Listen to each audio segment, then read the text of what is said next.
The divorce papers arrived on Tuesday morning, delivered by a courier who looked uncomfortable. I was sitting on the porch of the ranch house my great-grandfather built in 1923, drinking coffee and watching sunrise paint the mountains gold, when my world got turned upside down by legal jargon and dollar signs. Amanda wanted everything. The ranch, all 2,400 acres, the cattle operation that had been in my family for 4 generations, and $8.5 million in spousal support for lifestyle maintenance. I read the papers twice, waiting for the words to make sense. We'd been married 6 years. She'd lived here exactly that long, complaining about isolation, cattle smell, dust and everything. Now, suddenly, she wanted to own it all? The phone rang before I'd finished my coffee. "David, we need to talk." Amanda's voice was different, colder, businesslike. "I'm reading your demands now." "They're not demands, they're reasonable requests based on what I've contributed to this marriage and operation." I almost laughed. Contributed. In 6 years, Amanda had never helped with cattle, never learned to drive the tractor, never understood how the ranch worked. Her contribution had been spending money I earned from dawn to dusk work. "Amanda, this ranch has been in my family for a century." "I can and I will take half," she interrupted. "My lawyer says I'm entitled to everything, plus compensation for supporting your business instead of developing my career." Supporting my business. She meant the yoga studio that folded in 8 months because she never showed up. "See you in court," I said, and hung up. I drove to see Jim Patterson, our county's only divorce lawyer. His office smelled like old leather and disappointment. "She's got a point about community property," Jim said, reviewing the papers. "But the ranch depends on how it was structured when you married. Family trust since my grandfather's time." "Good. That might help. But David, she's got a city lawyer who specializes in high-asset divorces. They're serious." So was I. This ranch wasn't just property. It was legacy. 4 generations of McBrides had worked this land, survived droughts and crashes, built something that mattered. Amanda had been my wife, but never part of that legacy. She'd just been passing through. Amanda's lawyer, Catherine Phillips, filed motion after motion, painting me as a controlling husband who'd kept Amanda from her potential. According to court documents, I was manipulative, isolating my wife from career ambitions. The ranch was described as a marital asset that increased due to both parties' efforts. Amanda moved to town, telling everyone she was the victim, how I never supported her dreams, how the ranch was as much hers as mine. But I had something Amanda didn't know about, something in my office safe since before we'd started dating. My grandfather, Thomas McBride, survived the Depression by being prepared. One thing he'd prepared for was gold-digging wives. The document was dated 1962, notarized and witnessed, filed with the county clerk. A covenant that ran with the land, legal protection my grandfather built into ranch ownership. Jim Patterson read it 3 times before looking up. "David, this establishes the ranch as a perpetual family trust with specific protections against marriage dissolution claims. It's ironclad. My grandfather always said the land comes first." There's more. This clause about financial contributions. Anyone seeking ownership must prove they made direct capital improvements, not just lived here, actually invested money. Amanda hadn't invested a dime. She'd actively resisted every improvement I tried to make. "We don't reveal this until the hearing," Jim said.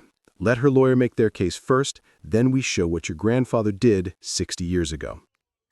3 days before court, Amanda called again. "Last chance to settle? Maybe just the north section and $3 million instead of 8? "See you in court, Amanda."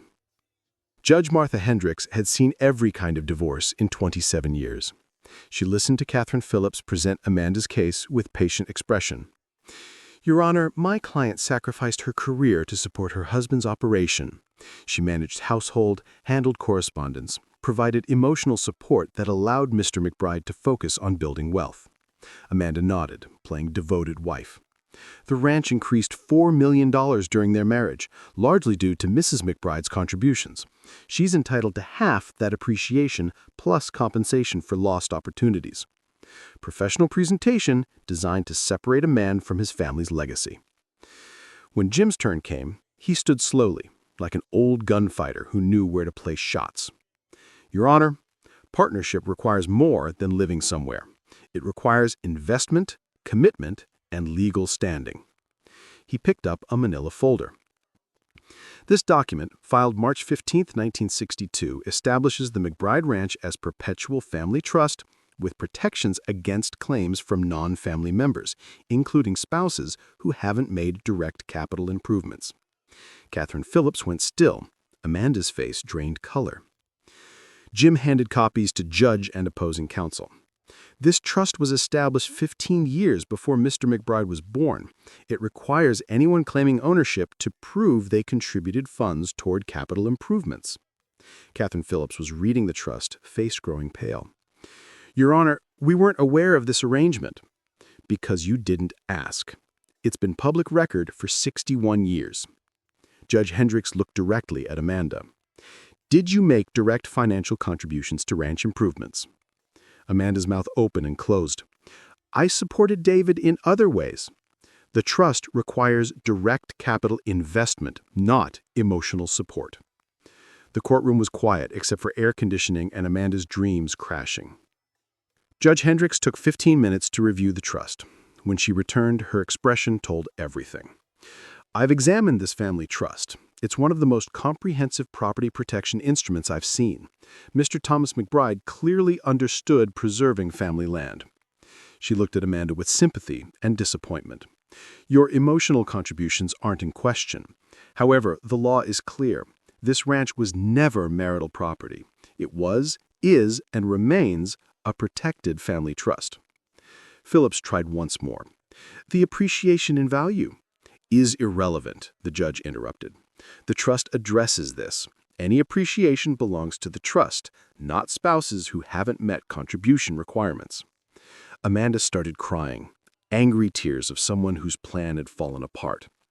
However, Amanda is entitled to transition support. I'm ordering $2,000 monthly for 18 months.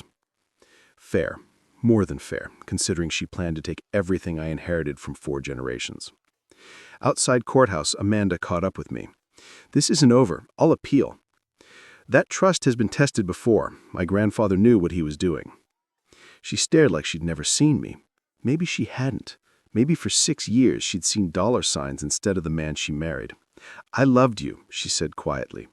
No, you loved the idea of what I could give you. There's a difference. 6 months later, Amanda had moved to Phoenix, working as a dental receptionist. She never appealed. Her lawyer probably explained fighting a 60-year-old trust was like stopping a river with chain link. The ranch is quieter now. No complaints about dust or isolation. Just wind through grass and cattle lowing. Same sounds my great-grandfather heard when he decided this land was worth protecting.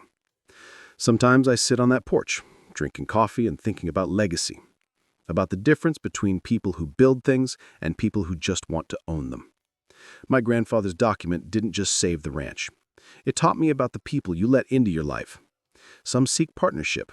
Others seek exit strategies. The smart money learns to tell the difference. But sometimes, when you're lucky, a piece of paper filed 60 years ago teaches that lesson for you. The land endures. Everything else is just visiting.